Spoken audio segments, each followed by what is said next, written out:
Hello guys, welcome back to my YouTube channel. दोस्तों, पिछले videos में हमने प्रेजेंट, पास्ट और फ्यूचर परफेक्ट टेंसेस का Hindi to English translation complete कर लिया है।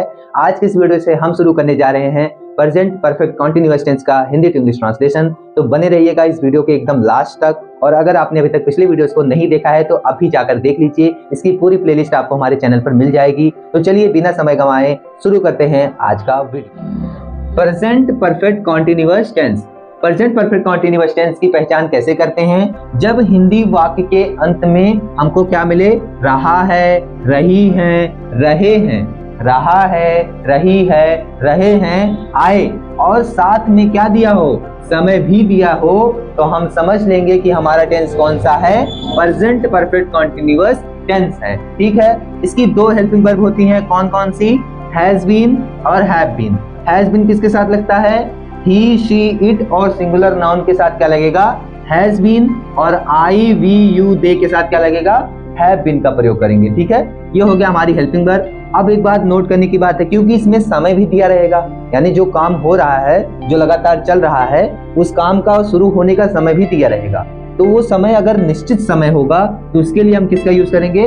सिंस का यूज करेंगे। निश्चित समय में कौन आएगा? जैसे सुबह, शाम, दोपहर, या कोई तारीख दी गई हो, ठीक, या फिर कोई दिन का नाम दिया गया हो। जैसे हफ्ते में 7 दिन होते हैं, तो संडे, मंडे, ट्यूसडे या वेडनेसडे अगर ऐसे दिया गया है तो उसके लिए हम किसका यूज करेंगे? सिंस का यूज करेंगे। ठीक, और लेकिन फॉर किसके लिए यूज करेंगे? फॉर अनिश्चित समय के लिए, यानी जैसे हमको पता नहीं है, जैसे मान लो 4 दिन से, 2 साल से, 5 महीने से, ऐसा अगर समय दिया गया है तो उसको हम क्या करेंगे? अनिश्चित समय मानेंगे और इसके साथ क्या लगाएंगे? फॉर का प्रयोग करेंगे। ठीक है, और इसके बाद हमने इसका स्ट्रक्चर भी बता दिया सेंटेंस का, क्योंकि इसमें जो स्ट्रक्चर है बहुत बड़ा हो जाता है, थोड़े से कंफ्यूज करता है, इसलिए मैंने सारे स्ट्रक्चर को समझाया है। चलिए देखते हैं। अगर अफर्मेटिव सेंटेंस होगा तो उसके लिए हमारा स्ट्रक्चर क्या होगा? सबसे पहले सब्जेक्ट, फिर हैज या हैव, फिर बीन, फिर वर्ब की फर्स्ट फॉर्म में आईएनजी, फिर ऑब्जेक्ट, फिर सिंस या फॉर, और सबसे आखिरी में लिखेंगे टाइम। ठीक है, ये हो गया अफर्मेटिव का। और नेगेटिव बनाना है तो नॉट लगाना है। तो नॉट कहाँ लगेगा? हमेशा हैज यानी हेल्पिंग वर्ब के तुरंत बाद। तो इसमें देखिए हैज बीन हेल्पिंग वर्ब है ना, नॉट कहाँ लगाएंगे? हैज और बीन के बीच में लगाएंगे। ठीक, हैज और हैव तथा बीन के बीच में कौन लगाएंगे? नॉट लगाएंगे। ठीक है, इसके बाद वर्ब की फर्स्ट फॉर्म में आईएनजी, फिर ऑब्जेक्ट और सिंस फॉर, फिर टाइम। ठीक, ये हो गया अफर्मेटिव का, ये नेगेटिव का। अब इंट्रोगेटिव का होता है। इंट्रोगेटिव दो प्रकार का होता है ना, एक होता है हेल्पिंग वर्ब टाइप का और दूसरा होता है डब्ल्यूएच वर्ब टाइप का, इसलिए इसके दो स्ट्रक्चर्स हैं। तो हेल्पिंग वर्ब टाइप के लिए क्या स्ट्रक्चर है? सबसे पहले हैज या हैव यानी हेल्पिंग वर्ब से शुरुआत होगी, उसके बाद सब्जेक्ट, फिर बीन लगाएंगे।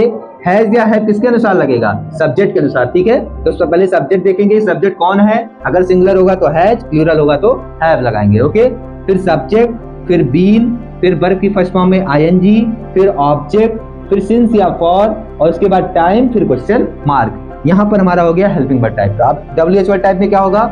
बस डब्ल्यूएच वर्ड टाइप में डब्ल्यूएच वर्ड हेल्पिंग वर्ब के पहले लिख देंगे, बाकी same structure helping verb type की तरह बनेगा। ठीक है, ये हो गया हमारा सारे सेंटेंसेस का स्ट्रक्चर। चलिए अब हम एग्जांपल्स लेकर एकदम अच्छे से, यहाँ पर हमने एग्जांपल्स ले लिया है। तो सबसे पहला एग्जांपल क्या है?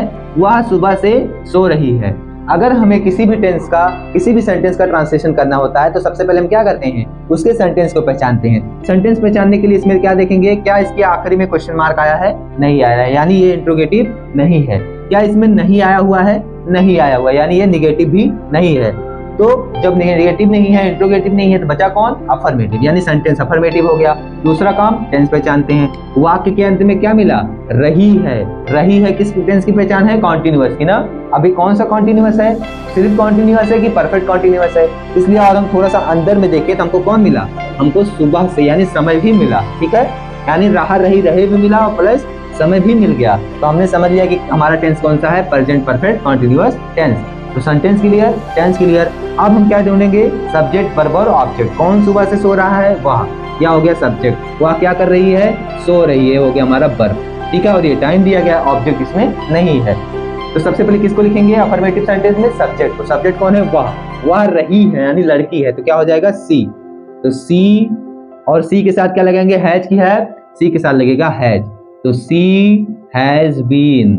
और सोने की इंग्लिश स्लीप। स्लीप के क्या लगेगा? स्लीप में वर्ब की फर्स्ट फॉर्म में आईएनजी, तो स्लीप के साथ क्या लग जाएगा? आईएनजी, तो क्या हो जाएगा? स्लीपिंग। स्लीपिंग हो गया। सी हैज बीन स्लीपिंग कब से सो रही है?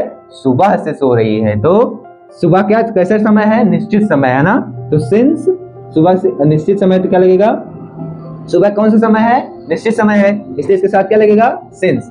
तो सिंस इसके बाद सुबह यानी मॉर्निंग। ये हो गया हमारा पहले सेंटेंस का translation, she has been sleeping since morning. ठीक है, दूसरा सेंटेंस देखिए, वे नदी में 2 घंटे से नहीं नहा रहे हैं।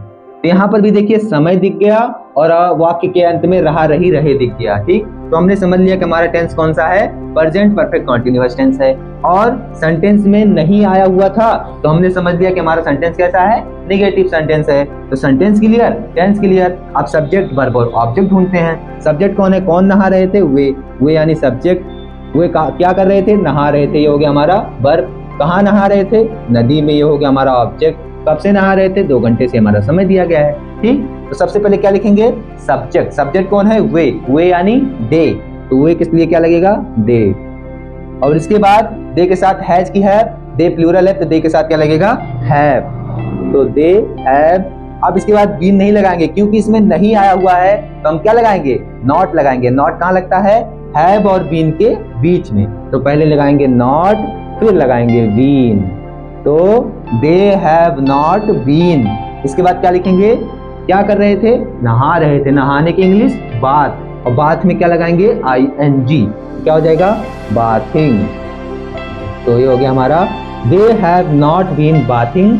कब से नहीं नहा रहे थे भाई, कहाँ नहीं नहा रहे थे, नदी में, इनटू या इन रिवर। कब से नहीं नहा रहे थे, 2 घंटे से। तो यहाँ पर 2 घंटा आया है ना, अब कौन से 2 घंटे, सुबह के कि शाम के कि रात के, कब, ये नहीं पता है ना, यानी ये समय निश्चित नहीं है। तो क्या लगाएंगे, फॉर कितने घंटे से, 2 आवर्स।